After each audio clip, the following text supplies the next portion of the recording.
watching. Please like and subscribe to help us spread TIPA's positive approach message around the world.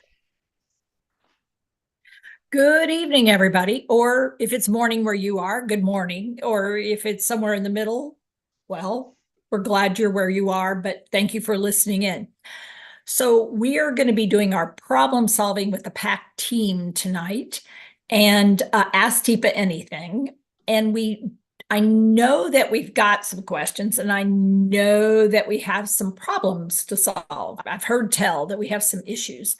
So Rachel, as usual, has gathered a lot of that information, and we may have a couple of extras that Matthew got one, I know this morning or yesterday on a webinar that I just did that somebody had a good question about. And we've had some come in, and we may have some folks in the Zoom room here who have some good ones this week or this month. So Rachel, I'm going to have you kick us off. Matthew, are you going to be out there busy looking in YouTube land for what's going on? I know you usually disappear on us and go hang out with the other people. And then you'll bring back some stuff if you find some stuff out there. People have some things out there they want to talk about. So Rachel, what do we have on the platter? So we have a couple of more intense questions for this evening. So I hope everybody is ready. I thought we might start buckle up. Do we have any lightweight ones to get started, or are we just going to jump right in the pool here? Well, we could start with an easier one. You want to start with an easier one? Start with a softball. Do a softball to start. Okay. Well, we've got one that has to do with environment, in particular, flooring. So we have a question about shower flooring. Our friend Jeffrey is kind of remodeling and kind of making sure everything is all set for when he and his wife move to a new place that has easier access to outdoors.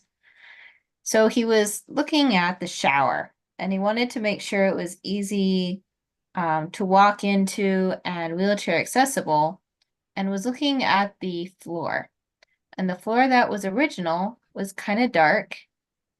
And the current floor where they actually live is a lighter color, lighter marbling. His wife is kind of in a ruby state. So the question was, what color flooring? Because it'd be nice to have one in the middle. Unfortunately, those are the only two options available. So kind of what are your thoughts about the color of the shower floor? What we know is that black or dark frequently for people who are living with the later state of brain change or with Lewy body frequently gets misinterpreted as nothing there. In other words, like a hole or a black space or a not sure. And we can say the same thing when we have variations like a light gray to a dark gray. It can look like that's a step down, and it could in fact be a flat surface.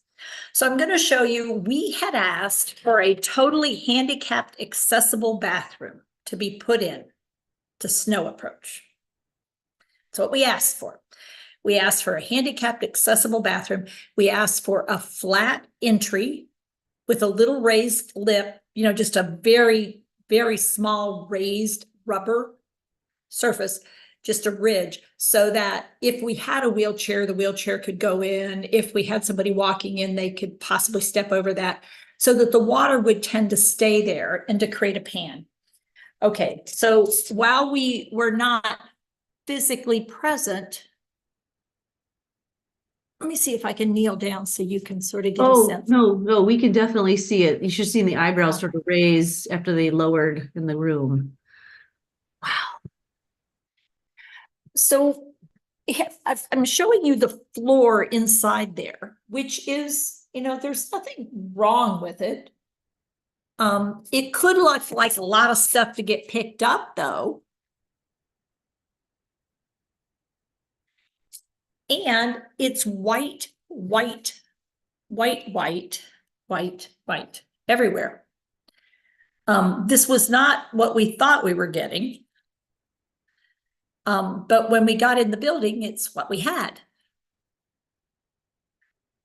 So we're going to be able to demonstrate how you can get over a 6-inch hump to get into the shower area.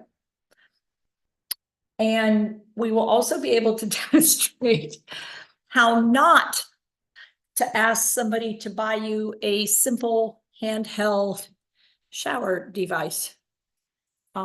This one has two controls, one for the overhead and one for the handheld. That's this. This is hot to cold. Unfortunately, if you turn it this way, the water gets colder. If you turn it this way, the water gets warmer. Yeah. And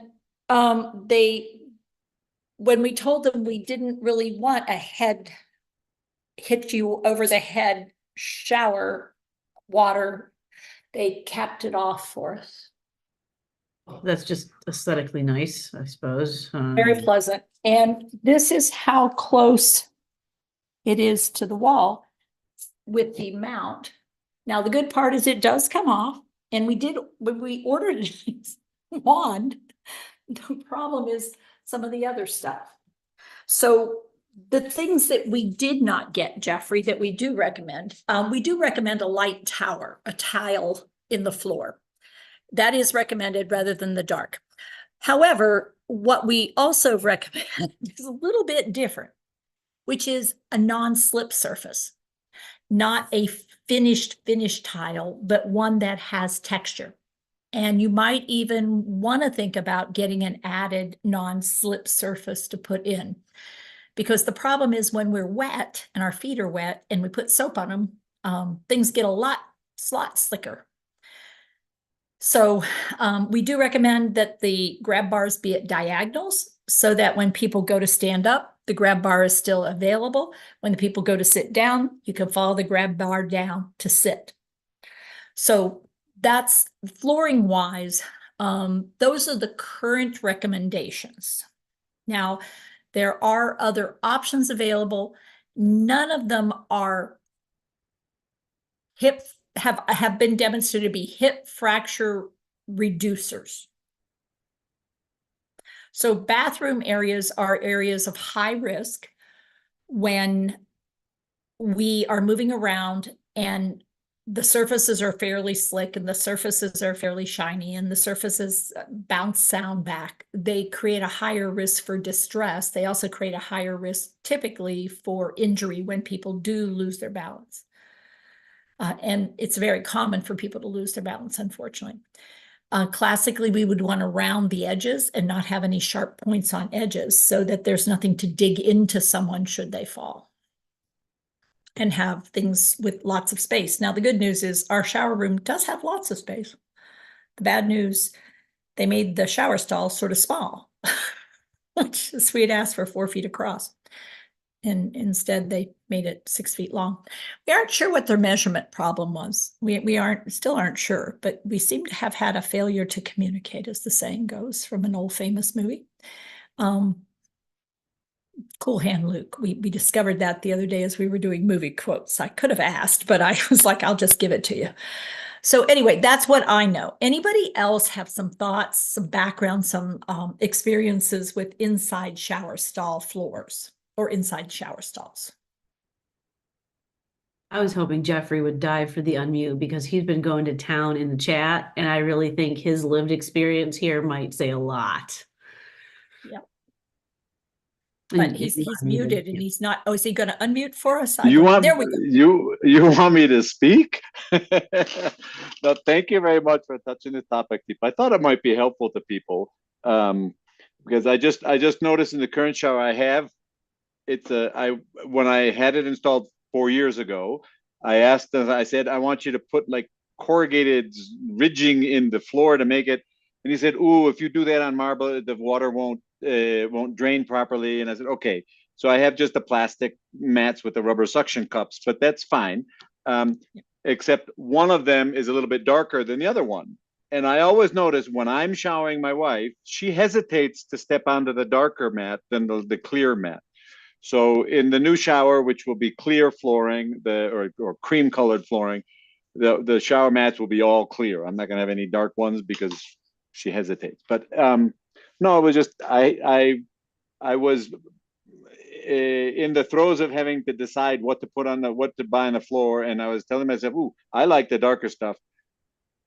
But then I realized, oh, that's going to be a problem for my wife. And I made an executive decision 3 weeks ago that no, I'm buying the clearer cream colored flooring, and that's what's been installed. So it's already done. Good job, The Jeffrey. glass partition, I guess, is the issue. Is that I'm only going to have half of a glass partition because I don't like shower curtains, but so Right. it will the uncovered portion of the opening should be wide enough. I think it's going to be almost a meter wide, 80 to 90 centimeters wide, so that if the time comes, a wheelchair can be just pushed straight into the shower.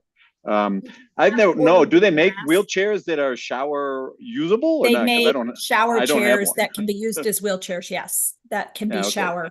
shower proof.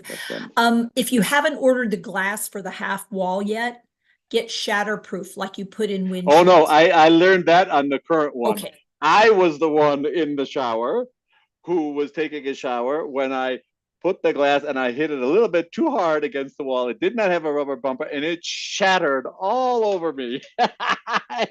I had lacerations, not all over my body, but I had a few lacerations.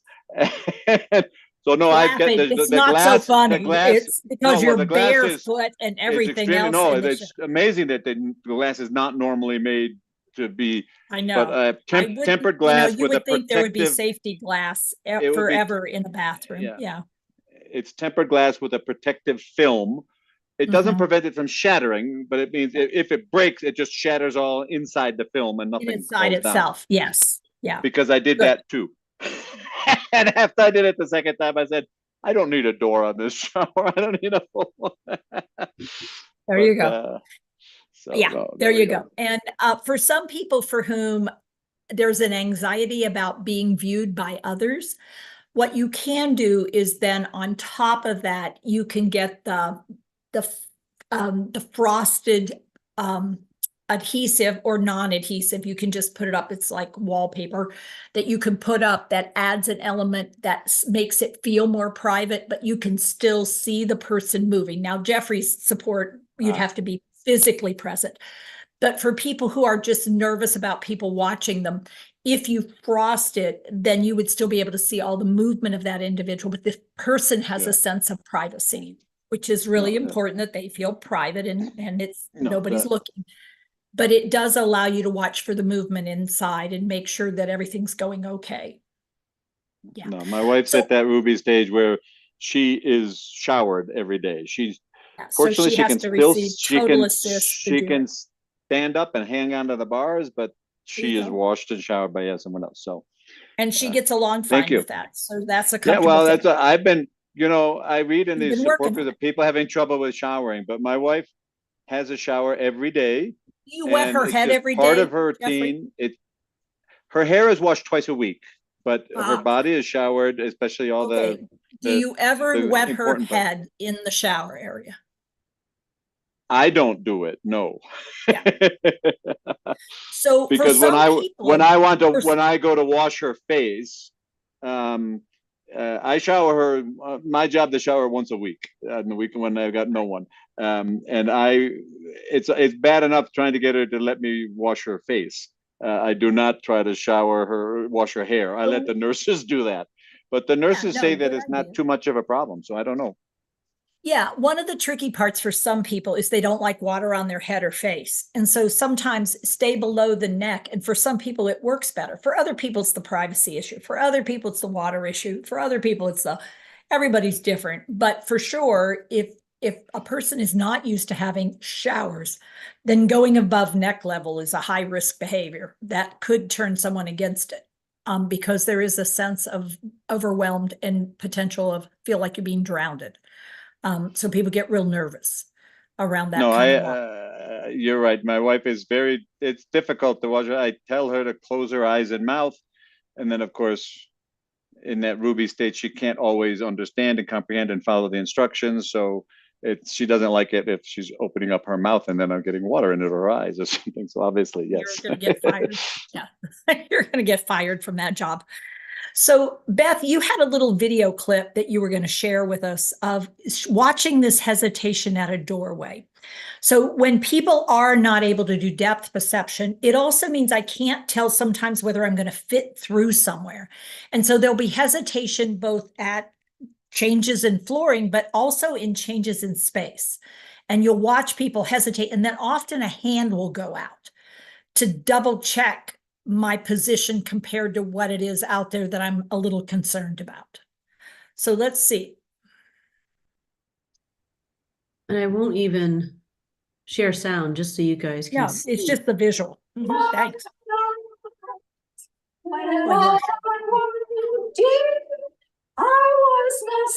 It's so subtle. So I'm going to play it There you again. go. Yep. You'll see Susie's hand come out, and there's a minute, and I think Whoa. there's a difference here. And my question is off of this one. When you see it, why do you think she doesn't physically pause that much with her body? Good question.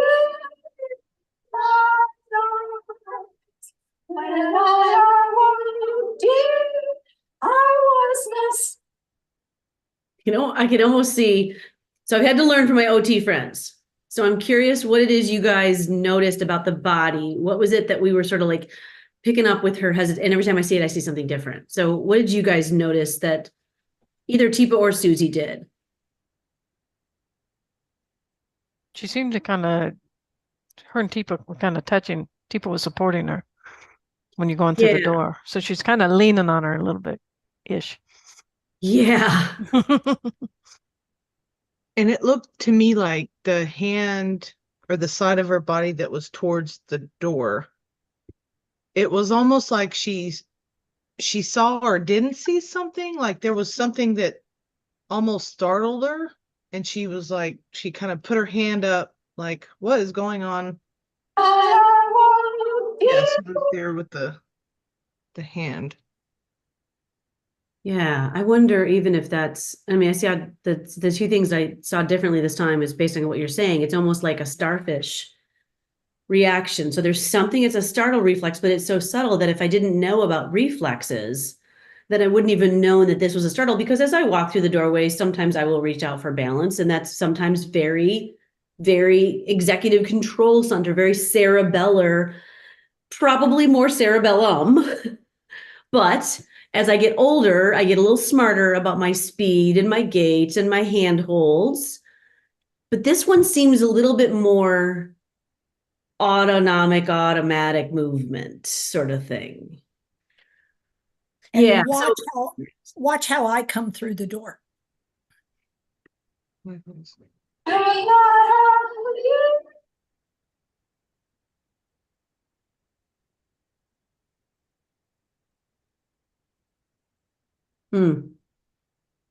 Have that contact, but give her all the room that she needed. And there still is. So I think, Tipa, we differentiated earlier in the thing with Jeffrey's question about flooring color and hesitating onto the dark mat, right? But when Susie comes through the door here, you can almost see this moment where it almost like she steps up, like she's not sure how big the step was going to be. And I wonder if that's the little rock that you see where she almost lifts her left knee a little higher.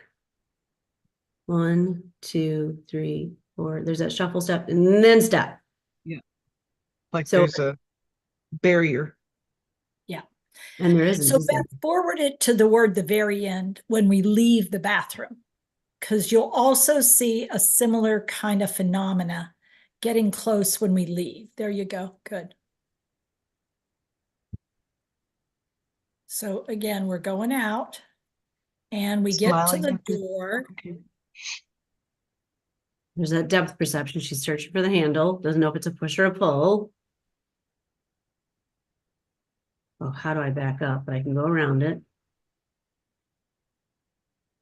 And shuffle, shuffle. Now I know it's an even surface. So when we watch, so why are people at such high risk for falls, do you think? I mean, there's a rhythm of walking that helps maintain my balance. And anytime I have to change a surface, if I also then am adding a visual change that makes me have to figure it out, it stands to reason that increases the likelihood I may fall. Or if I suddenly see it, That, I mean, this is a woman who, as we noticed in the best, she couldn't walk backwards as the door came at her. So going backwards in that sort of that ruby state is too hard. Mhm. So automatically, if I'm going to be startled up like this and do that starfish sort of reaction, the chances of me going backwards, losing my balance. Anything else that I'm missing on that? I noticed that she opened it with her right hand as opposed to opening it with her left hand and walking through. And then she kind of had to walk around the door. Lots of little steps. The Mhm. other thing that I think it's important to note is Susie's forward on the balls of her feet. So she's on the balls of her feet, so she's already a little forward.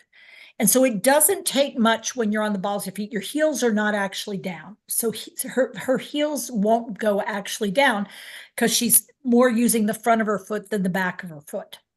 And so she is at risk when she does start to rock back that she'll overshoot really easily. So going in and out of showers, the reason we wanted a flat entry is to avoid that having to shift onto one foot, pick the other one up and step over on surfaces. That means I have a single foot stance for a moment. And for Susie, if she doesn't get her foot up high enough, when she does that step over, I better be ready and prepared for full weight bearing because she could truly tip one way or the other at that point and not be able to get hold of something. Even if there is a rail there, she may not be able to grab the grab bar accurately. Or if she has the grab bar, she may let go of it in a false startle. So just some things to think about. So that all started with looking at flooring. So thanks very much, Jeffrey. And thanks, Rachel, for sharing an easier one. All right. I think I'm warmed up. Let's see. All right, let's see what we got to go with tonight. Okay, so we have a new friend with us tonight. I got to meet with her today. Her name is Julie, and Julie is being an amazing support for her mom. So I learned a little bit about kind of the situation today, and they're in one of those situations where they're kind of caught where this is what they have to do now, and it's kind of less than ideal. But her mom lives in Baltimore, and it's a long drive, so they're needing to move the mom to be closer to be able to support her. So they're going to be moving her in the very near future, and they're looking at, they haven't really found quite the right fit because there's not a lot of options in the area. So we have an assisted living facility that she's met with. In fact, Julie, I think you had a meeting with the marketing person and some people this afternoon. Yeah. And trying to figure out how are we going to support this and make this work the very best that we can. So some things about her mom is in her 80s.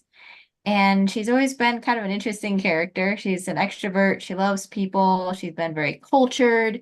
She likes a lot of varied and interesting, a lot of interesting things. She's probably mostly emerald with some amber. She's always been a night owl. And so as a result, she's, best we can tell, probably awake most of the night. And they've tried like to break her off in the kitchen because they found, like when they go in the morning, that she's tried to dismantle the oven. So we know that there's some not recognizing what things are used for. We're guessing she's kind of more amber at night than in the day. So there's kind of a pattern in the day of sleeping early morning, getting up, eating breakfast, late morning, doing a couple things, taking a nap in the afternoon, doing a couple things. So she's, even though she's an extrovert, she doesn't really feel comfortable going out of her room. And she's actually told her daughter that, well, they don't like me here. I think part of it is they weren't used to supporting someone, maybe during having issues with sundowning or getting tired or being a little bit lost. So she had about 6 months ago some fairly extreme episodes of seeing a man who came in and was slapping her in the face or poking her face with needles or that sort of thing. So they tried risperidone, I believe, and they tried 1 milligram, and that was too much. So they backed it off to 0.5 milligram. That was still too much. And the mom actually told Julie I feel like I'm drugged, or I feel like I'm out of it, or I feel like I'm drugged. So they've gotten her off of that, and she's doing better. She's on Celexa and Buspar for anxiety. She seems to be handling that okay. So the question is, how do we work with this new place, like the staff? The marketing person had heard of Tipa Snow, but no one else pretty much has heard of that name. They have a care plan meeting tomorrow to see kind of how are we going to go about doing this. We don't have a lot to work with in terms of resources. We have a nurse practitioner assessment on Monday, I believe. They want to do a neuropsych on Wednesday. So they have a lot of stuff that they have all set up of wanting to do when she gets there.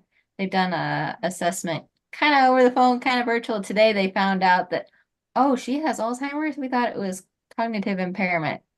So they've still agreed to take her so far. Is that kind of close, Julie? Yeah, they've, can you hear me? Yes. Uh-huh. Yes, we Okay. can. Hi, Tipa. Thank you for seeing me today. Yeah, well, actually, the delusions have been going on for about 6 months on and off, but they were getting worse. And about 3 weeks ago, she just could not, she just thought that she was just, yeah, she just thought she was losing it. You know, she's like, people are breaking in, this woman's slapping me, blah, blah, blah, blah, blah. So even though her doctor, who's very supportive, is sort of anti-drug, you know, he's like, I don't want to change anything. I don't want to, he didn't even want her really on Celexa or Buspar before, but my sister wanted her on it. And she seems to be okay for the past year on it. And he, you know, prescribed this risperidone. She only did it once, and then he dropped it back to half because she's like, I feel drugged. And so anyway, here we are. We're moving Sunday. We're moving my mom. This happened really fast. The executive director called me about 2 weeks ago, and she's been living independently in an independent to memory care facility. And I've been having wraparound services for her, and I've been trying to hold her up. And I have to admit, I've kind of been trying to hide her because she is not a label person and she lives kind of a different way. And so I've been her 100% care partner and trying to support her from 200 miles away and managing 10 different caregivers. And so the executive director said, you know, she's crying at the front desk. She's asking people if she can come live with them. She's, you know, asking to be redirected too much, and she's not a vibrant asset to the community and needs to go as soon as possible. Wow. Okay, before you start losing your shit. Okay, can we pause for a second, Julie? That is quite a statement. So tell we need Rachel her out about as soon that. as possible because she's not a vibrant asset to the community. Did she actually Any say longer. that word? I forgot to tell Rachel that part. I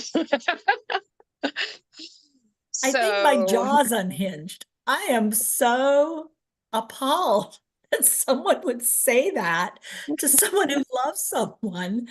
Well, your person's no longer, hey, Rachel, hate to say this, but Beth is just not a vibrant asset to our community anymore. So we need you to dump her as soon as possible. Right. Can we just euthanize her out the door? You know, so we were we've been looking for, knowing her changes. My partner and I, who also loves you, we're like trying to catch up on the Tipa Snow, everything, every single day, you know, as much as we can. And sorry, he can't be here with me tonight, but he sends his regards. Anyway, we're just like, we have been looking for a place for her in Baltimore to move her, but we're up there all the time. We're constantly triaging. I'm triaging every day. I can hardly work. And so we picked a place down here that's 5 minutes from my job, 30 minutes from where I work. And they interviewed her interviewed her via FaceTime. And, you know, they're like, oh, she's really sweet. We love her. She's adorable. She's like pleasantly confused. And then when wait a minute. Another phrase that I abhor is like, who in the world gets pleasantly Pleasantly confused. When confused. I'm lost in Walmart and can't Right. figure out how to find shit.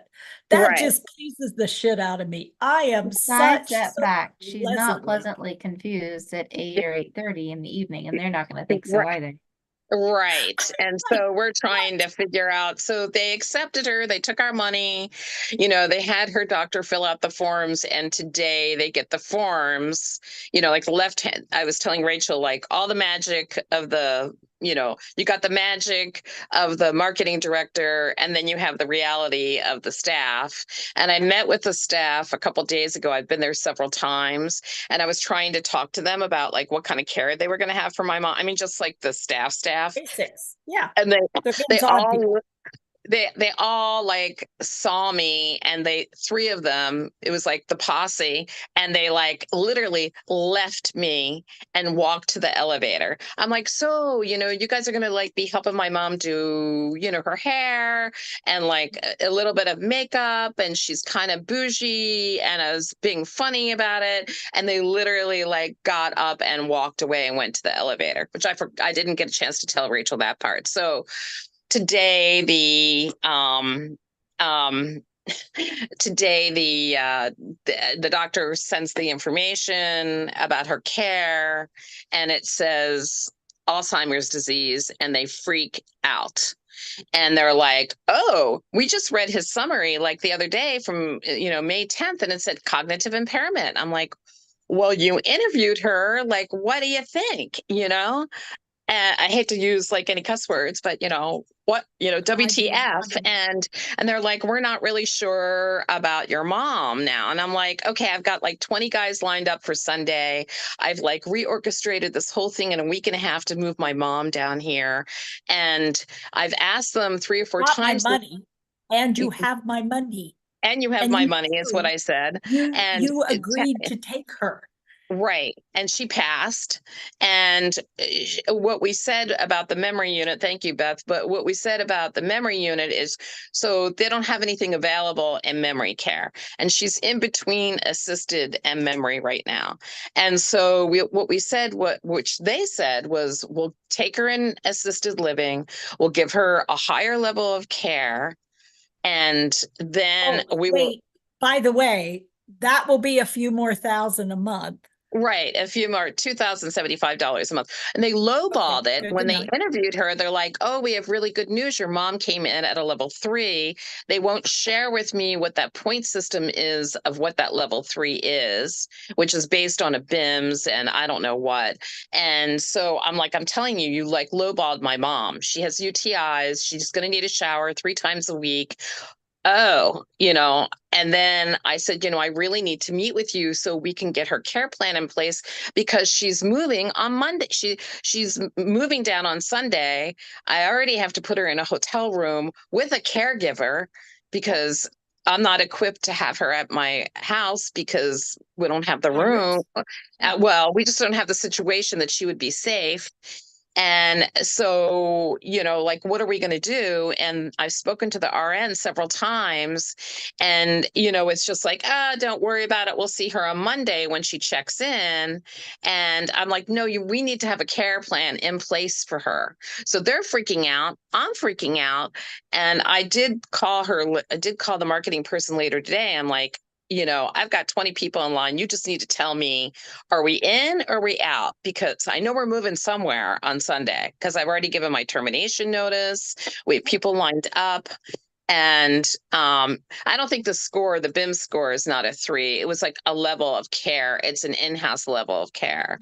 But frankly, we took my mom.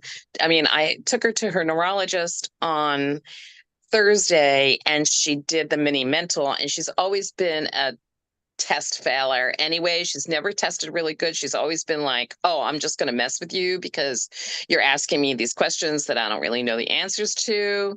And I just want to talk about love and how great people are and, you know, blah, blah, blah, blah, blah. And so in 2022 for her mini mental, she was a 24 out of 30. In September of 2023, I took her, and thank you. And she was a 12 out of 30.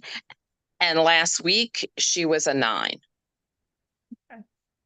but she So- can. So that depends a lot on the tester, and it also depends on a lot of time of day. It depends on so Right. many variables. I mean, come on. I mean, the point of that test is not meant to be I mean, Right. it's That's like our it's gold fascinating standard. to It's a me that it stupid is a test. screening. It is a screening tool to determine could someone have delirium, depression, or dementia, a change in cognition that should be further evaluated. Period. Full stop. That was all it was ever designed to be. It was never an assessment tool for progression of dementia. This is such crap that people are using it like that. It's not an accurate use of the tool. It shouldn't be allowed. It gets done all the time. This is really inaccurate. Yes. This yes. is not what it's to be used for. And It's on a a good weapon. day, on a good day, I mean, well, sort of a good day, today she met with her friends, and I checked with her friends today to say, she's meeting with a lot of people to say goodbye. And I checked with her friends, and they're like, they had a beautiful day with her. They were only there for a couple hours. It was in the afternoon, like 12:30 is kind of her prime time. And, anyway, so talked to Rachel today to see what's my next step. They're accepting her, but I'm fully prepared that when I have this meeting tomorrow, that I'm going to be with these, the vultures are circling, and that, they could possibly say to me, we've changed our mind. We don't think that she's a good candidate for us. Let's pause for a second, because you've given us some really good information, really crappy experiences, but excellent information. So she's had carers in the past, and how has she done with the carers? How does she do when she has carers? Is it a good interaction? Does she give a lot of pushback? Is she all right with them being with her? Does she enjoy chatting with them, or does she want them to be quiet and leave her be? It depends if she's very agitated, but if she gets a lot of new caregivers because that's part of that whole industry. And Yeah. every time she gets a new caregiver, she does push back. She doesn't want to take her meds. She told the caregiver a couple weeks ago, it was a new caregiver came in at 8 or 8:30 to give her nighttime meds, check on her and make sure everything's okay. She does sleep by herself. And she came in, and I think she had a disruptive day that day. She was exactly what you talk about. She was dressed from the waist up, but not from the waist down. She had sneakers on. Usually she wears socks, but she didn't. And she totally pushed back. She told the caregiver that she had to get to a meeting, and that she was not invited, and she couldn't come because she wasn't invited, and she was naked. Yeah. And absolutely. So you got to get to a meeting, because are you running late, or are you okay? Yeah, no, the caregivers aren't trained in any way, shape, or form. I mean, can you imagine they freaked out? Of course they did, because they're like, this isn't a pleasantly confused little sweet lady. Right. So Rachel, if I were to turn to you and I were to say, I mean, this isn't, what we do is not rocket science, but there is a science to it and an art to it. So the question I have, Julie, as you're bringing her down near you, and we have some potential that you might be able to contact a care agency here for the first 2 weeks after she comes, that you would have some carers being with her. So there's this transition period where the staff in the building are not getting first dibs on her. We're trying to figure out what are some strategies and skills that might work with her.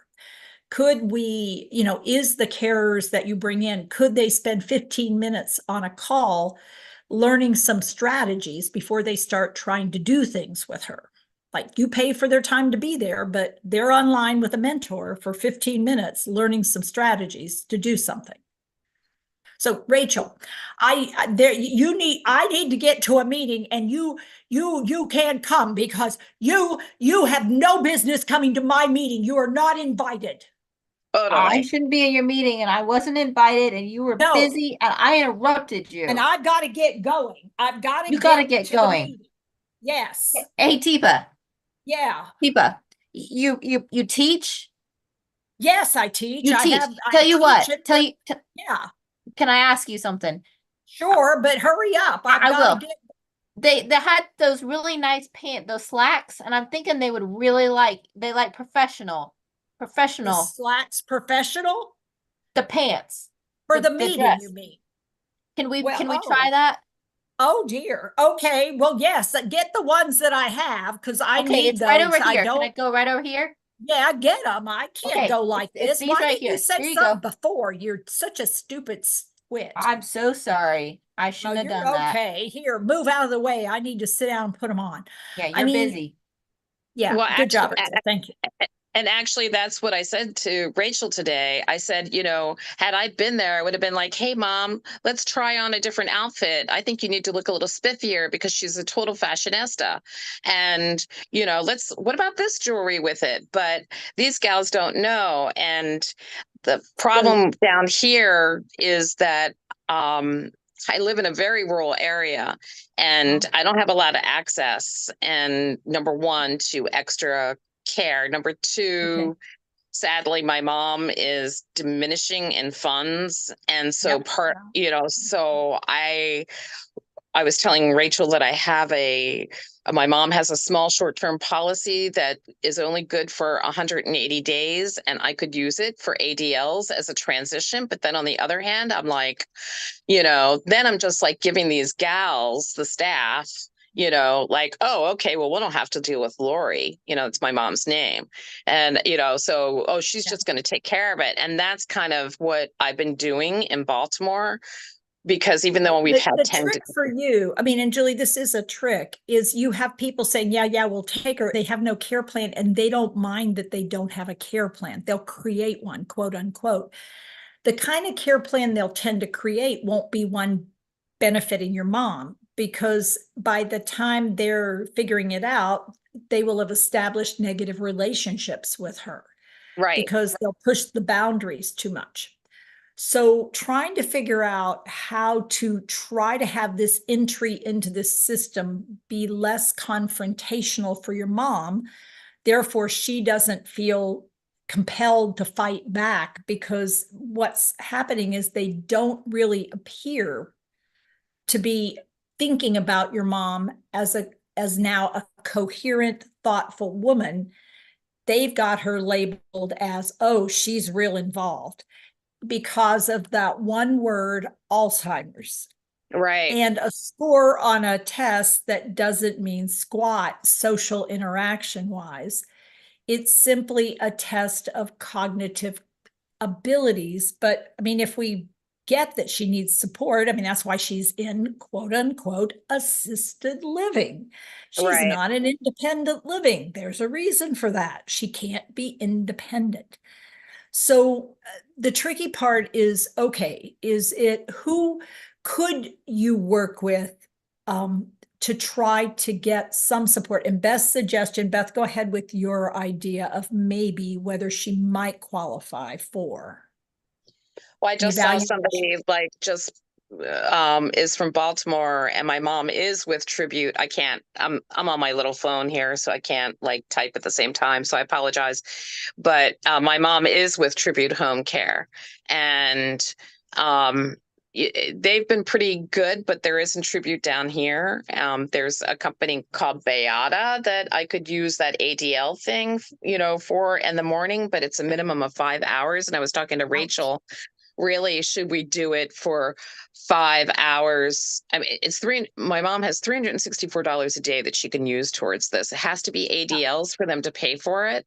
And do we do it at night when she's sundowning? Or, I kind of propped her up when she moved into the independent living facility, because I got like, morning and evening support for her, and then it just grew and grew, and now she has to, in order for her to be there until she was able to leave, since she's not a vibrant asset to the community, I had to get her 12 hours of care a day. And my mother is like, what the F? Why do I need all these people?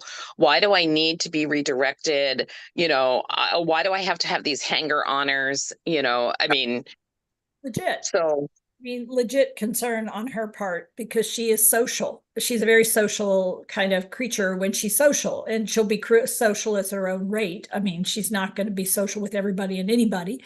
She'll be selective, and she'll probably do very nice one-on-ones or very small groups, but she's not going to be like, let me be in charge of the whole building. Well, she was a college professor. She taught Yep. cultural anthropology. And I was telling Rachel that her specialty is dying with dignity. Ooh, ouch. So it's really been so important for me to honor my mom. Yeah. Yeah. Wow. So where do we go for tomorrow? where do we I guess. go from here? Yeah. Well, I'm going to let other folks, do any folks have any thoughts? Because I think what we know needs to happen is we need to get some trained people working quickly with your mom. Yes. Without that, it's going to escalate again to where she will probably be identifying people coming in at night and stabbing her or sticking pins in her or coming in and slapping her because she will have experiences in the day that trigger in the night this sense of not belonging, of not being liked, of not being quote unquote that vibrant asset. And so we need some support to get some training in the mix here quickly. And it doesn't sound like you've got a community that has got any training whatsoever if they were surprised with cognitive impairment that it could be Alzheimer's. Oh my God, right? Awesome. I'm Well, just like, there is a community that is a TIPA accredited facility in Winchester, Virginia. It's an hour and a half from where I live, but you can only get in there if you start an independent. Yeah, it's further along, then that would work. Added to which she needs to be closer to you. I mean, clearly, Julie, your ability to interact and calm her is really significant, and not having that access will make your life miserable, and your mom could probably benefit from it. So it's more a question of, is it possible to get them on board with the, what do y'all think? I'm opening up for a few seconds. Let's see what other folks might come up with. Any thoughts on our team here? Yeah, I think Sharon's not the most. Oh, go ahead. Somebody was asking if my sister lives nearby, and my sister lives in Wilmington, North Carolina. She's 5.5 hours away, and she is kind of a non-participant with my mom. She's like, I've raised my 2 kids. I've done my deal. She's getting a little bit better now that this is getting, she really pushed me to move my mom down here because she's like, oh, I'll only be 5 hours away and I can come and visit, but she's not here every day like I am. Yeah. Cheryl-Ann, you had some thoughts? No, you're muted. I had thoughts and then my dog ran downstairs, but we seem to be okay. But when I moved my mom, we had an occupational therapist that moved along with us. And that's covered by Medicare. And so when we were going to look at the new facility, she actually came with us. I was like, she helped me get my mom in the car, and my mom said, bye. And she said, I'll see you in a couple minutes. And I said, are you coming? And she said, I want to know where we're moving. And so when we moved over, she came in. And so when I told them that we have occupational therapy already, that somebody that we found that works specifically with people with dementia, and is it okay if we use her in your facility? And they were so appreciative because my OT listened when I told her, like, my mom loves Neil Diamond. So she has a YouTube playlist specific to my mom. She was able to share with the care aides about my mom in a way that was probably a lot less confrontational than if I was like explaining it, because for some reason, although I've known my mom for 57 years, like taking advice about my mom seems to sometimes give a negative kickback. But like this OT that's known my mom for a year now, like they listened to her and took her feedback. And so she was kind of a voice in transition for us, and it's paid for by Medicare. Right. Well, my mom's moving to a different state. So the OT that she had in Baltimore, I mean, they don't have, it can't transition down here. The company that we used in Baltimore, I was planning on calling them to see, I mean, my mom's doctor would write a script. I was thinking, well, before she was leaving, I was going to get OT to come back in because she loves the guy from OT in Baltimore just to occupy her. She has a lot of faith in him. He can do a lot of things with her. And I was going to get OT before she left, but this just came up on us. I mean, we were looking at moving my mom, and then all of a sudden the executive director called. Yeah, now we have to leave. So the company also has an office here, not in Warrenton, but I'm in Warrenton, Virginia, but near here. And my plan was to call them to get my mom's doctor to write a script for OT, just to help her. She has a walker and she's osteomalacia and osteoporosis, and just to help her adjust, because she's been in the hospital like 4 times since she moved to this facility that she's in now. And the thing that saved her is the fact they had carpeting in her apartment. And of course, in assisted living, they have, the vinyl wood floors. And I'm just like, I predict like 2 weeks and she's going to fall. Yeah. So I do like that. Julie, how about an OT and a PT assessment and follow up? Because with her mobility, getting 2 people in there is going to raise that level of, we're really involved. We're going to support our mom. This is our plan. So we'll get it started. Then you can contribute to our care plan. So we'll come in and create the care plan. I would say if there's a way you could maybe think about starting to write, she typically gets up about this time. She tends to be active at night. She tends to like to want to nibble or eat at night or stay or come out into the common. Yeah. So these are some things. Tell me how many folks are here at night when you're having this care plan meeting. Like, how is that an okay thing, or is that going to be a challenge for you? Because she really does need to be up and friendly at night, and that's when she gets a lot of socialization. And Julie, that actually makes me think about, I think the hardest thing to do in your writing these is to switch from, I think Cheryl Ann, you said it so well, recognizing the power of when it's not the daughter's voice. Absolutely. Because anything that comes out of your mouth, right? You've seen it. It's like, I was actually thinking about you guys at this moment. You took it that way. Or like, what the heck, right? Even when you're in a good state. If you can, one of the things that this TIPA is talking about is basically writing a care plan that these admission questionnaires should have already. Right. So we do have a me sheet to start you off if you're looking for a general guide. Can somebody send that can Rachel, can you send that to me? She has my email.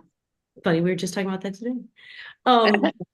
So the thing to think about, so it's only when you're in a really good place, and it may be with a friend, or it may be a glass of wine, or it may be when you first wake up in the morning and that's your best time. So her partner might be good at my this. partner, he's really he's really awesome, and he's well, that friend, right? That could be the friend too, is what I was thinking. He's my best friend, and yeah, that's when we spend every night talking about, we're even analyzing our cat. If our cat is a diamond or a sapphire, we're trying to like. Okay. So this could actually be. There's a lot of diamond in that cat with just a little sapphire. Cats cannot be sapphire. Cats are too self-absorbed. Just saying.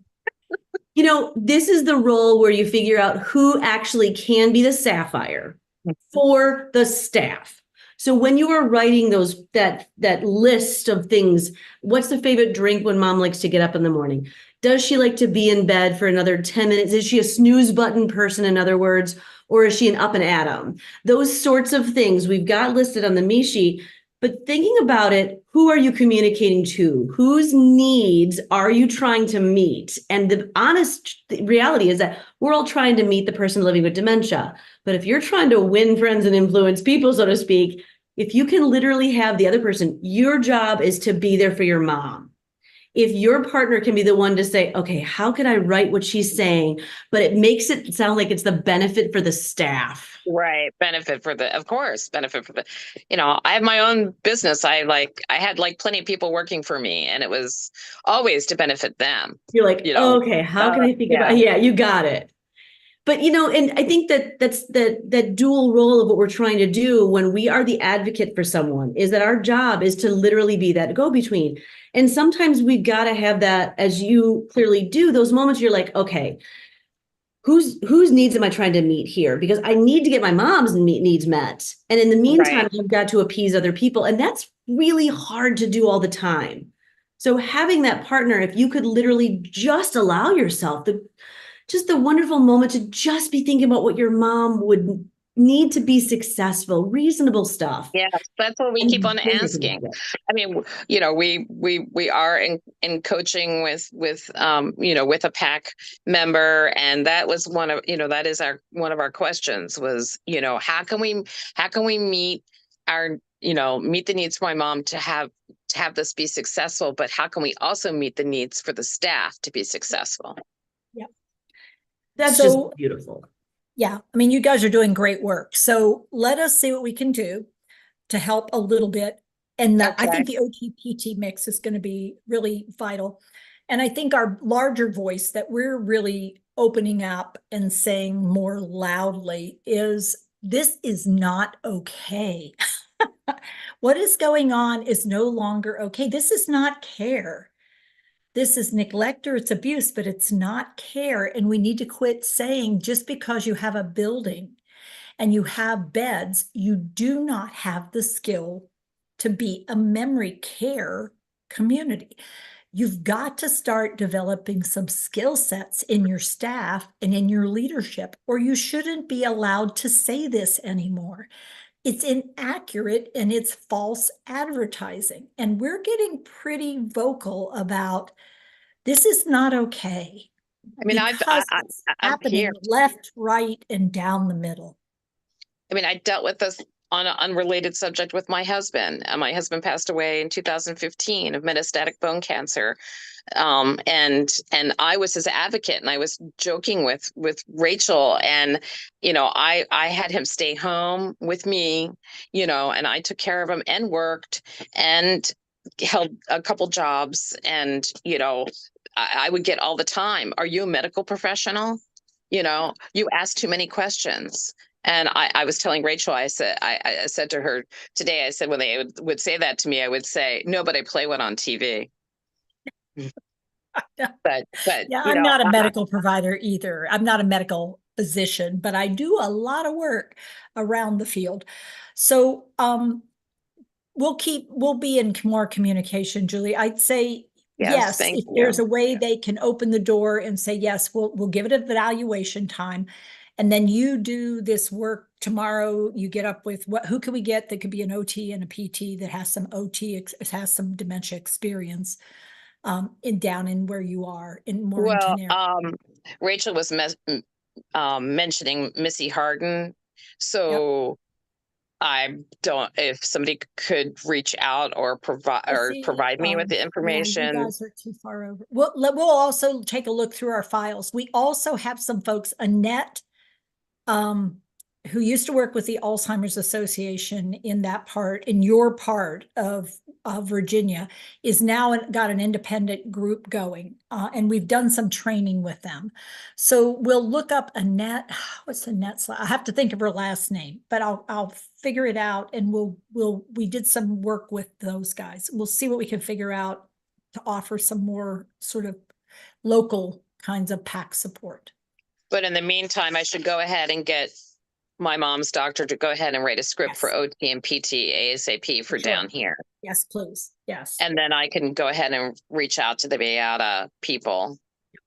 And I mean, so I would say get them on short call so that they know who you are and they know what it might be. I wouldn't say, yes, do it yet, but you'll know after the next couple of days, yes, I need to do it, or it will be okay. I think. Cheryl Ann? I am here to once again say that it's not always wise to go with the therapy in the facility if that's an option for you. sometimes choosing outside the facility is better. Not always, but sometimes. Well, Frequently. they don't have PT or OT in the facility. I mean, it's not like part of the, like at one of the memory care units, I mean, memory care places I looked at, they had an actual office there, you know, with their care partnership, which is like, you're like drinking with the devil. Do you know what I mean? So sometimes, sorry. Well, if they drink that Kool-Aid, then they're all in there together, because that's what my reimbursement system is based on. If you choose to go that direction, some of us That's right. choose to go not to go that direction. So, I mean, it all depends. It's really, it's a little cutthroat out there. And, you know, some of those companies, 95%, we need a 95% return on your hours, in which case you don't get good quality, you just get quick service. Right. Right. So- Well, if anybody has, for Warrenton, Virginia, if anybody has any other OT, PT, who can come on site. I mean, we have one down here called Blue Ridge something, but they're kind of not really great. But I just appreciate your time, and and thank you all. Thank you all for everything. I just, you know, I just don't have words. So, Well, which is we're in it together. highly unusual for me, as you can tell. But You I do am well. my mom's advocate, and you know, and I promised to take her on this journey, and that's what I'm doing. You're doing an amazing job. I mean, I know you're not going to hear that much, but you're doing No. amazing.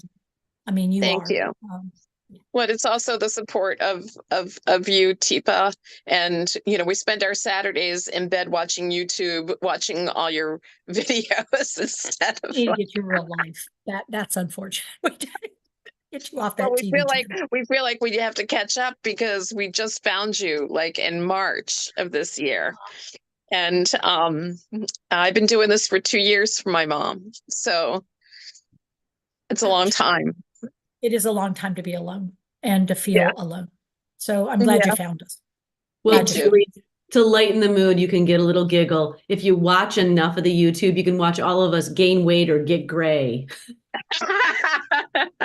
depending on which video you're looking at. I don't know. We'll have to start the cat one, you know. Oh, diamond, sapphire. You know, we're looking at people going, now she could be an amber, but we have not watched the ruby series yet, which I guess we have to do. So We're not ready for that yet. we're Down not the ready road. for that. Yeah, that's down the Okay. road a bit. Cool. Well, thank you so Thanks, much, and I appreciate you, and thank you, Cheryl. Thank you, Bev, and you know, Keep thank connected. you, Tipa and Rachel, for bringing me on today, and just thank you for all the work that you do. You're welcome. You too. All right, I guess I'll see you again. I got a feeling. Yeah, check back with us. Check back with Okay. us for sure. Cool. Okay. All right. Yep. Thank you. You're Thank welcome. you all. Bye-bye. Bye-bye. Man, doesn't get easier. I had a call from California, you know, like, you know, other residents were coming up in front of the guy and leaning in and touching him, and he kicked out. And so his care partner is being asked to pay $6,000 a month for care if they want him to stay there. It's just like, wait, it's holding people hostage. And it's like, well, okay, but did they do anything about the person coming close to him? And it's like, well, they can't watch people. And it's like, I'm really confused. Then tell carefully, because I'm a little confused. Well, he moves quick. He was in the friggin' chair. He didn't get out of the chair. And the other lady was 80 some years old. I don't think she was moving quick either. I'm just saying. You know, we're working with some communities that are trying hard to move out of, you know, this morass, but we've got a lot of communities out there who are just comfortable staying where they are because there are people in the beds, and that's all it is. It's just people in beds. And it's, yeah, money is a weapon. these days. Have you got enough? Have you got more? Can we spend it on? And we're just have you have a sitter stay with them. And it's like, well, unfortunately, the sitters aren't trained either. So the sitters are sitting in the phone often, and that they're skilled sitters, which then paying for a skilled sitter is a little different because hopefully they're an engager, not just a sitter. Yeah. Okay, Rachel, what have we got?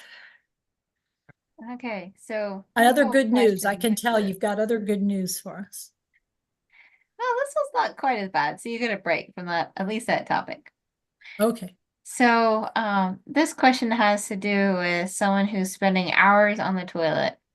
She struggled with constipation, which they're addressing, but 99% of the time she needs help to stand up from the toilet, but she refuses to let people help her for hours on end. They're trying to respect her dignity by not barging in on her, but 4 hours sitting on the toilet doesn't seem like a great idea. So they're trying to figure out what to do because this is a change since she did have an ischemic stroke in March. Okay. So we know with an ischemic stroke, there's a possibility that she's had some shifts and change in body awareness. And a very common area of body awareness to experience some shifts is whether or not you're actually having bowel movements, passing gas, whether you have a full bladder, a full bowel, whether your stomach is full, whether or not you're tired, whether you're hungry, whether you're sleepy. I mean, your ability to interpret internal cueing and the state of your system is often impaired after these ischemic strokes, certain ones. Now, those kind of strokes may not affect your external abilities. So they may not really dramatically affect your hand use or your balance, your coordination. They can, but many times ischemic strokes that seem to go away result in change in sensitivity and sensation interpretation for people. And so it would not surprise me at all that she has some lesser ability to be accurate in assessing what is going on for her. And also an inaccuracy in being able to get her bowel to do the things she wants it to in a functional way. So Matthew and this came in just after we had done the program last time. And so Matthew and I did do a morning program talking a bit about this, but then a friend of ours got up with us and said, well, you missed a couple of things you could be adding on. So I'm going to open it up for other team members, some thoughts about what are you thinking about? Yeah, do we all agree that 4 hours is too long to sit on a toilet seat, even a pad one? Does anyone believe that sitting on a toilet seat for 4 hours is going to encourage your bowels to move? No. Is anybody curious about whether or not she pees when she sits on the toilet? Yeah, that was my first question. Like, literally, what's going on in those 4 hours? And I realized I can't like get in the room and stuff, but luckily I've used that crack in the door to say like so much information can be gathered. That's my first question is like, what's going on in that 4 hours? So often when I do kind of look in, she's just got she's just like this, with her elbows on her knees. And so I'll just ask her, do you need some help getting up? Are you done? And no. And I mean, there have been times I've taken her drinks, like have some water, you're getting dehydrated. But coffee. Yeah. How tall is she, Adrienne? Well, 5'6", but she's a little hunched over now. So yeah. How tall is the toilet? How tall is her knee height? Like from the back of her, like how short is her leg versus the toilet? I think it's about even. It's an ADA commode. So I think she looks like she's about even with the knees. Okay, so one of the things I will almost always do as a first step is to get a over the bed bedside commode and take out the internals and have rails on either side, which also then gives her something to push up on and be a little safer with. But I will also raise the back legs 1 to 2 notches above the front legs. So it actually leads her forward in her pelvis. And what that allows for is it stretches the rectal opening a little bit. Okay. And so when she leans forward, she gets a greater stretch on that opening, and it might encourage a little more out. It also prepares her to come to stand with less effort and possibly less discomfort. When she sat for a while, it's a little easier to get up. The other thing you can then do is look at a short stool to put her feet on. And there's an old technique of, spreading the knees a little bit and then having your knees come up towards your chest a little bit. And that adds added stretch on that opening. And it can encourage even more that idea of lean forward and push out. So some of the techniques that people use if you have dementia is to do a light panting and to basically do some massage, encouragement, and maybe even if you don't have dementia, see, this is the problem. If you don't have dementia, digital stimulation. You put a little Vaseline on a little cot, a little finger cot or a glove, and you put Vaseline on, and then you just open it up a little bit, and then it's like, oh, okay, got it. And then it goes.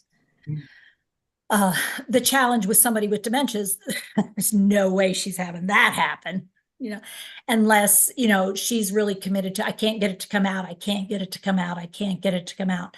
Then I've had people who could work with me, even with dementia. I'd say, well, tell you what, let's try something and see if this helps you. Because you're trying to get it out. You're bearing down and it just won't come out.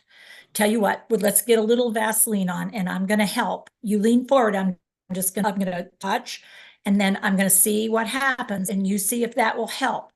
But if she's really embarrassed, really private, that's not going to work. But when I've been behind people, they're much more okay with me helping than if I'm in front of people trying to help. Interesting. Okay. Because if I So can be even when she's silent, had, oh, I'm sorry. no, go ahead. I was just gonna say, even when she's already had a bowel movement, she still often, won't Just want hangs to out. get up. Like maybe she feels like there's more coming.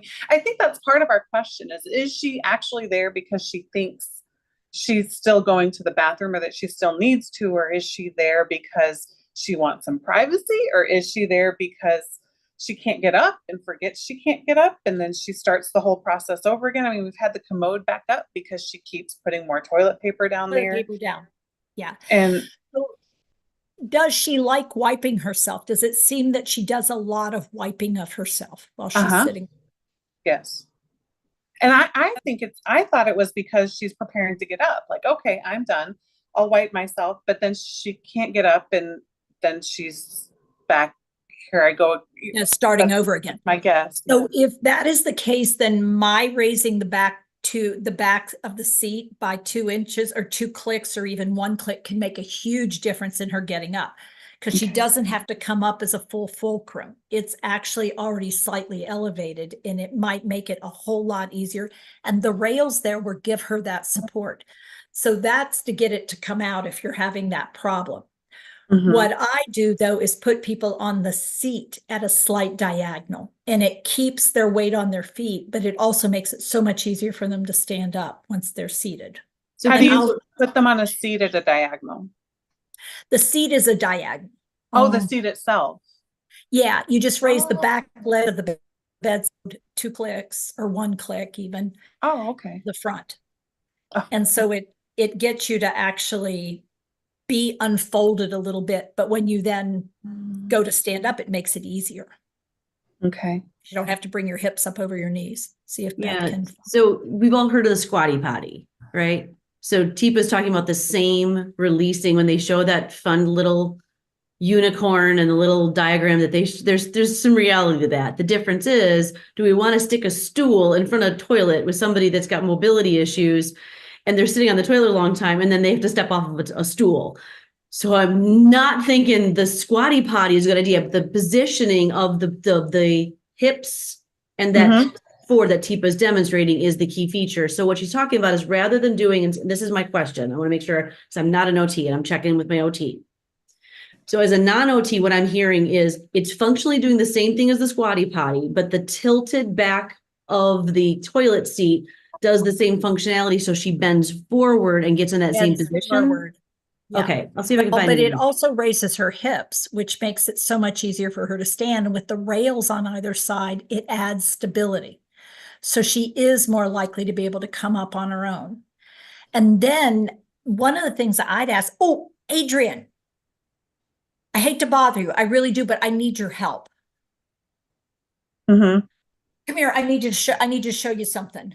There's something in the kitchen I need you to take a look at. Okay. Come here. Yeah. Let's go. Okay, why? So I want to sound excited and interested and a little bit worried that something's going on in the kitchen. And then I have to have something going on in the kitchen. It could be I have a bowl and I need to figure out what do I put in here. I was going to add pepper. You know, should I add cinnamon or do you think I should add nutmeg? I can't remember which I add to the sauce. Okay. Yeah, a reason to be ready to get up. I need your help. Adrian, I need your help. And so come here for just a second. So it's like, I hate to interrupt you, but I really need your help. Okay. And so it's not about her being done or not being done. It's about a call to arms. So in that name, you know, like, so it could be mom, but for some cases, if that's not working so well, sometimes I'll use, oh, Rachel. Because as soon as I use a name, click. Oh, it's like, I have a big favor to ask of you. Okay. Yeah, I like that. Thank you. Just looking at a couple of the comments, I asked about whether or not her legs go numb. And that's what worries us the most is I hate to think that she's in there wanting to get up and can't. Yeah. So we don't want to be every 5 minutes. Do you need help now? What about now? What about now? What about now? But at the same time, I don't want her to be in there feeling stuck. And as far as whether or not that's where she feels safe, I don't know. One time I asked her, are you afraid to go back out there? And she said yes, but she laughed. And so I don't know if that was, so I don't know. I do know she's never alone now since the stroke. And so before we would be able to leave her at home alone. You know, she doesn't live alone. We live with her, but we could leave her for a little while, but not anymore. And so not anymore. Yeah. We wondered maybe she, at least in there, she has a little bit of time to herself, but I mean, it's possible, but it doesn't sound like like she doesn't say, get out of here, leave me, leave me, leave me, leave me, leave me. It's more of a, I'm doing my thing in here. Yes. But then she sort of gets, I think she may get lost in the activity. I think you might be more accurate, lost in the activity. And it's also hard to get out of the activity. So I think giving her a few ways out that are friendly, but actually not related to the activity as much. Okay. Thank you very much. I really appreciate all the suggestions. Yeah. Thank you so much, everybody. In that raised toilet seat, when Tipa's talking about the legs, tell me if I've got this right, Tipa. Are we talking about something as simple as this? Good. Yes, that would work. I've used, but what I like is the bedside commode because it has the armrest with it. Gotcha. So that could be one unit where it's got the arm, because she definitely needs those armrests. And she needs those armrests. I would recommend the armrest because I think that's, and there's several models. It's just that ours that we have here, I could show you is out on loan because somebody needed it. Somebody needs it. Well, so I don't have it right now. There's also that piece here that we get back to just PAC skills. And a couple of us have mentioned it in the chat and we've mentioned it briefly, but I think that sort of idea that, you know, if any of us have ever had constipation or the opposite, if somebody comes into our bathroom and asks us, do you need help? Well, the answer functionally is kind of, yeah, I sure do. I've either got diarrhea or I've got constipation, whichever is your particular thing that you can think about, because every one of us has had one or the other, if not both, right? So can't talk about bowel movements. We're not in the right place. In this moment, if my husband said, do you need help? My answer to him is no. What are you going to do? Help it get out or help it stop? The functional aspect here is that when it's not just one of those lovely, it goes, it ends, it's clean, there's a clean wipe and I'm good. You only really do feel wonderfully done when you stand up because we've got the two sphincter muscles. So I think that there's that PAC skill moment of when we're asking, do you need help? are we actually asking a question that is functionally heard from them and understood by them to be what it is we're intending? Which is, do you need any help? Which is, I'm thinking you've been in there a really long time and this can't be comfortable. The idea would be, if you're able to get in and she's comfortable enough with you handing her a glass of water and she knows that you care, and she also, my goodness, just in my little interaction with you, Adrienne, I can tell that you would care about my dignity. And looking at your facial expression, even right now, I'm feeling it. You're just like, oh, we've all been there, hon. And I, you know what? This idea of flipping it, tell you what, let's just try. Fill in the blank. I'm not saying I know better than you, and I'm not saying I have identified the thing that your body needs and I know better. But this idea of flipping it to a positive action starter of let's just try, see what that does in that moment. When you know at this moment, I think she's actually moving a little bit. She let me come in with water. She's wiped again. Now's the time I can come in. Tell you what, let's just try. I'm worried about your legs. Let's get you moving. Come on. This autonomic, all right, may happen. Yeah. And you'll be able to tell whether or not, wow, these are numb legs. Tell you what, let's just try this. You can sit back down if need be. Yeah, I like that. I like that. Okay, thank you. Yeah, I can see what you're saying about me saying, do you need help? That's a little too vague, I guess, right? Yeah. Okay, thank you guys very much. I appreciate those suggestions. Yeah, and if Teepa's hearing us in real time, she is going at jolted speed, at least from my view. So I don't know if we could see you. So, yeah. So Teepa, I wondered if we'd have just a few minutes, because we do have kind of an urgent situation that some people are dealing with. And I know we can't do it complete justice, so I figured we'll probably come back and do it. But I didn't really want to leave the session without touching it. And that is that we have a lady in a facility who is on the verge of being asked to leave because of some things that she's doing that are really hard to tolerate by other residents and the staff. And those include, it's a memory care unit, and this lady is very sweet, but she spits all over the place. And then she takes the spit on her hands and then she wipes it on people, which you can imagine that they don't like that. And then she also has bowel movements kind of wherever for no apparent rhyme or reason, even when they've tried to do like a toileting routine, that kind of thing. But then she's taken some of the BM and just covered her roommate's face like it was face cream when the roommate was asleep. So we do know that her primary language is not English. So she used to speak and understand it, but it was not her primary first language. And I don't think that her language really is that good anymore, because I don't think it's very easy to understand. People have tried to figure out like what's behind that. What is she trying to say? What is she trying to do? And they're really at the end of the rope, and they have a lot of other people who are not happy about this. So there are some people that have been trying to figure this out, and they're not getting any help. And it's really coming to a head. So I was just curious if you had any thoughts right off that might give people some things to consider or to think about or try. All right. So I would say right off, my best guess, she's in a solid amber state and sometimes even ruby for a lot of this. So she's very sensory driven. So she doesn't like the saliva in her mouth. She gets rid of it. Then she finds the saliva and it's sort of interesting. And so then she figures out, what can I do with it? And the idea of putting it on places, the fact that she's rubbing the saliva on her own face, she doesn't think she's doing anything wrong here. I mean, she's just being friendly and messing around with, and I would propose, I'm not even sure she's always sure it's people versus surfaces, because I'm thinking that she's probably rubbing it on surfaces as well as human beings. So she's really missing lots of details.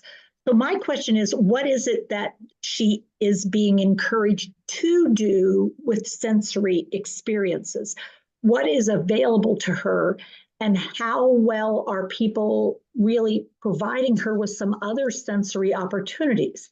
She might be someone who really enjoys finger painting on a surface, and maybe pudding painting on a surface. If we get her to do some of these things and enjoy those, then all of a sudden what we might not find is so much of this other activity. My question is, what if will she drink some lemonade? Because lemonade is going to encourage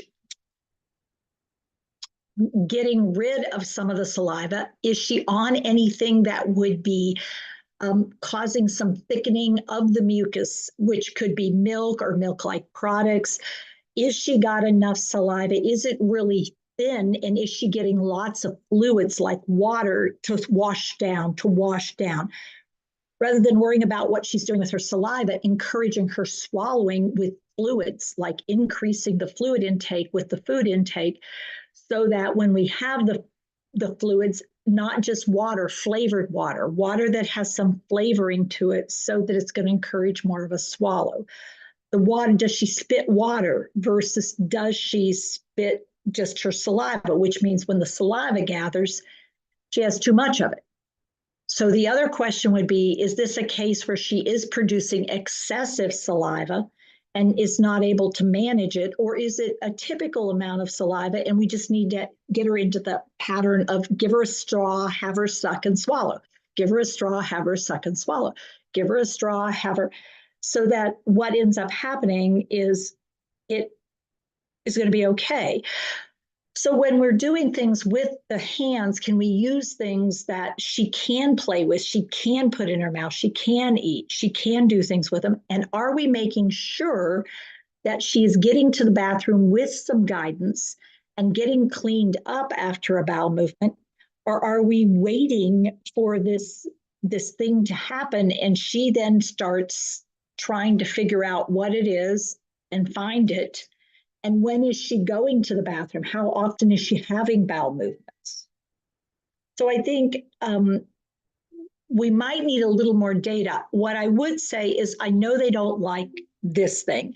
So when we approach her, would I go, what is her native language? I want to learn Mary, Shenaniga, whatever the language is. And I'd go, oh, Mary, Shenaniga. And I've got hand sanitizer all over my hands like nobody's business. And we are doing the kind that you could put up to your mouth. I want to make sure it's okay that if she puts it in her mouth, she puts it in her mouth. And we're rubbing our hands. And I'm wearing a layer over my layer. I've got a layer over so that I'm not freaking out that she's putting it on my clothes. We've got to get through this to get to this, because the problem is if everybody's like, oh, gross, oh my God, what is she doing? She's not stupid. She may be from another country. She may not speak English well anymore, but you can still pick up on that people don't like. And if that's how you are, then pretty much I don't like you. But in this case, I'm not sure she's doing it deliberately. I have had people, here, let me give you a present. And they did it with thought. And I've had other people hand me presents that they just aren't sure what to do with it. Here, this is yours, I guess. I don't know. I found it. And it's turds. I mean, I've had both, but I've also watched why people got ticked off. Because frankly, they were treated badly, and so they got upset with it. I mean, having dementia doesn't mean I turn into an angel or a devil. It just means I'm having a hard time figuring out life. So we may need to come back to this one some more, but at least we've started to come up with some things to think about. Does anybody speak her native language? Is anybody willing to go on Duolingo or whatever the other one is and learn a few words so that you could sound like you actually like being with her? All right, Matthew, babble. Thank you, Matthew. I knew I could count on you. That's what you're getting around for, Teepa. Is those quick little things, yeah. Babbling, yeah, babbling. We've babbling, got it. yes, you got Translate. There you go. Yeah. Matthew, anything interesting from the world of YouTube out there? A lot of folks watching us tonight, and definitely a lot of great comments. I know I was putting them in the chat for the team to see. Super. Huge thanks to all of them for watching and commenting and giving some great insights and notices and experiences. All right. Well, thank you everyone in the group Thank you for everyone who shared about a family situation or a care situation. And thank you for everybody out there. So, we've got a new phrase we're working on. I'm just going to share it with you. Don't contain me or restrain me or entertain me. Engage me. It matters. Become an engagement leader. T-shirt coming soon. There you go.